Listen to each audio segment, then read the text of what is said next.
Assalamualaikum warahmatullahi wabarakatuh. Halo teman-teman semuanya.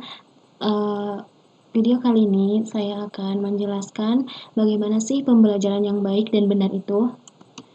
Nah, di sini saya akan menjelaskan 3 poin materi, yaitu yang pertama, cara membuka dan menutup pembelajaran. Yang kedua itu, cara menjelaskan pembelajaran. Dan yang ketiga itu, ada cara memberikan penguatan dan memimpin diskusi. Oke, kita langsung aja ke poin pertama, yaitu cara membuka pembelajaran. Nah, dalam membuka pembelajaran itu tentu harus dengan baik dan menarik agar dapat meningkatkan perhatian siswa. Tentunya dengan prinsip-prinsip yang berlaku, yaitu yang harus bermakna dan juga antusiasme dan juga tidak berbelit-belit. Yang terpenting itu singkat, padat, dan jelas. Nah, di sini ada beberapa poin dalam membuka pembelajaran agar menarik perhatian siswa. Nah, yang pertama itu menarik perhatian siswa dengan menyapa semangat. Nah, karena semangat akan membuat siswa tertular energi tersebut dan lebih mudah mengikuti pembelajaran. Mungkin contohnya lagi, kita bisa mengadakan ice breaking sebelum pembelajaran agar siswa siap mengikuti pembelajaran selanjutnya. Nah, yang kedua itu ada memotivasi atau juga membangkitkan rasa ingin tahu siswa. Dengan cara apa sih kita bisa memotivasi siswa? Nah, guru harus mampu memilih kata-kata atau aktivitas yang dapat memotivasi dan membangun siswa. Nah, jika hal ini dilakukan dengan baik, siswa akan jadi lebih rajin dan antusias dalam belajar. Nah, selain itu, rasa ingin tahu siswa juga bisa kita bangkitkan ya, karena rasa ingin tahu itu menjadi motor penggerak yang membuat siswa akan sungguh-sungguh dalam belajar. Nah, selanjutnya ada review materi sebelumnya. Misalnya dengan guru dapat memberikan keterkaitan materi pada pertemuan hari ini tuh dengan sebelumnya. Hal itu tentu akan mengingatkan siswa kembali pada pembelajaran yang sebelumnya. Nah, selain itu juga guru dapat menjelaskan tujuan dari pemberian materi pembelajaran agar siswa lebih paham tentang alur pembelajaran sehingga siswa juga memahami isi materi dengan mudah.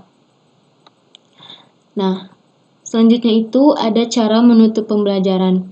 Langsung aja, yaitu yang pertama meninjau kembali materi yang telah dipelajari dengan memberikan kesimpulan. Kesimpulan tentunya mengenai materi yang sudah dipelajari, yang pembelajaran materi yang selama pembelajaran berlangsung. Nah, bisa juga mengajak siswa untuk merangkum poin penting dalam materi tersebut. Kegiatan ini tentu berguna untuk membantu siswa memahami materi dan juga mengingat poin penting dari pembelajaran tersebut.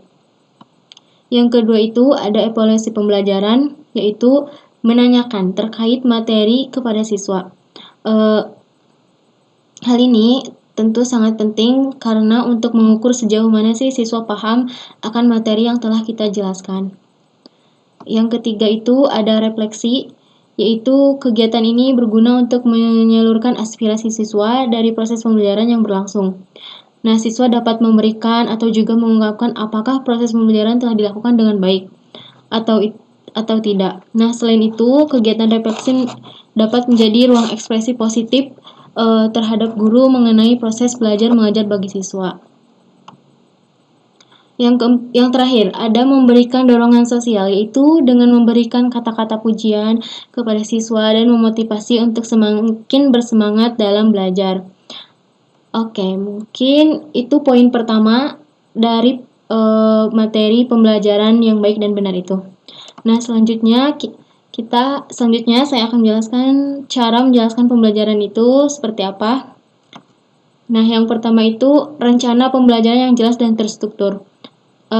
Terstruktur itu termasuk materi yang akan diajarkan dan juga guru dapat mengungkapkan tujuan pembelajaran dan juga metode evaluasi seperti apa yang akan dipakai dalam pembelajaran tersebut. Nah, yang kedua itu gunakan bahasa yang mudah dipahami. Tentu ini juga menjadi hal penting karena siswa akan lebih paham jika mereka bisa memahami apa yang kita bicarakan. Jadi kita harus sesuaikan bahasa yang digunakan dengan tingkat pemahaman siswa. Yang ketiga itu ada visualisasi atau alat bantu.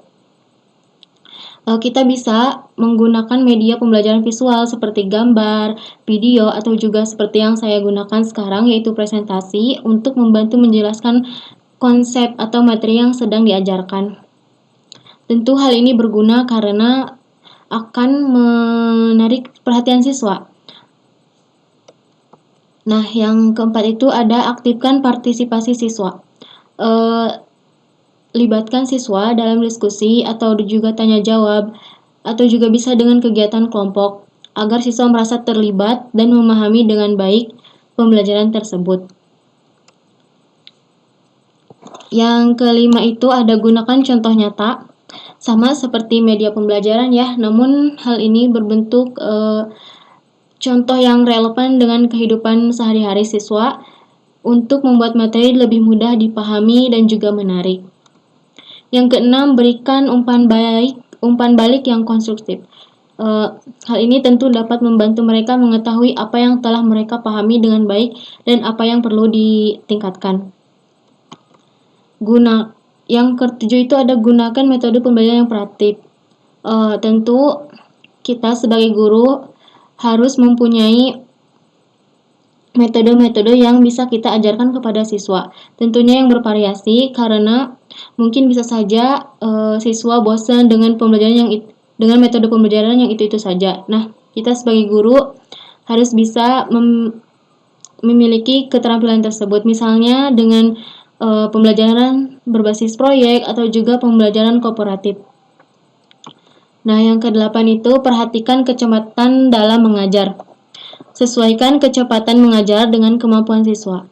Nah, pastikan juga semua siswa memahami materi sebelum melanjutkan ke topik selanjutnya.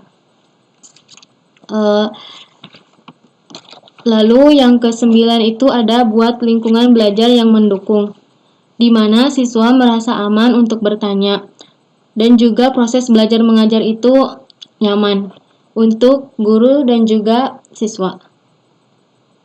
Yang terakhir itu adalah refleksi dan evaluasi. Lakukan refleksi terhadap metode pengajaran yang digunakan dan minta masukan dari siswa. Evaluasi ini dapat meningkatkan cara penyampaian materi di masa yang akan mendatang. Oke.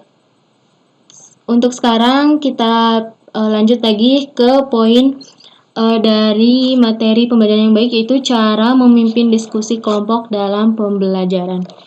Nah, di sini ada beberapa poin, yaitu yang pertama memusatkan perhatian siswa, yaitu memusatkan perhatian siswa dengan misalnya guru memberikan topik yang akan dibahas dan juga guru bisa memperhatikan siswa agar siswa yang berdiskusi itu tidak menyimpang dari topik yang dibahas.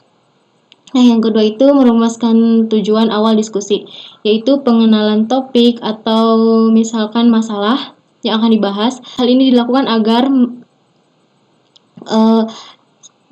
kita bisa mencapai tujuan yang ingin dicapai dalam pembelajaran. Nah, yang ketiga itu menyatakan topik yang dibahas. Yang keempat itu ada membuat rangkuman tentang pembahasan yang disepakati, yaitu rangkuman bisa dilakukan dengan cara misalnya mengakui gagasan siswa. Guru bisa mengulang bagian penting yang diucapkannya atau membandingkan gagasan. Nah, yang kelima memperjelas masalah atau uraian pendapat. Sebagai guru dan juga yang memimpin diskusi kelompok itu harus berkewajiban memperjelas pendapat siswa agar semua anggota kelompok mempunyai persepsi atau gambaran terhadap gagasan tersebut. Yang keenam itu ada menganalisis pandangan. Menganalisis pandangan dapat dilakukan dengan cara meminta siswa memberikan alasan dan dasar atas pandangan yang diajukan, atau juga bisa memperjelaskan inti gagasan tersebut. Yang ketujuh ada menyebarkan kesempatan berpartisipasi. Guru harus mendorong semua siswa yang ikut berdiskusi itu agar mempunyai kesempatan dalam berpartisipasi. Yang terakhir itu ada menutup diskusi, yaitu guru dapat melakukan menutup diskusi itu dengan membuat rangkuman atau juga mengungkapkan tindak lanjut hal-hal yang akan dibahas pada pembelajaran mendatang. Dan juga bisa dengan menilai proses dan hasil diskusi tersebut. Oke, mungkin itu penjelasan dari bagaimana sih pembelajaran yang baik dan benar itu. Terima kasih sudah menonton. Assalamualaikum warahmatullahi wabarakatuh.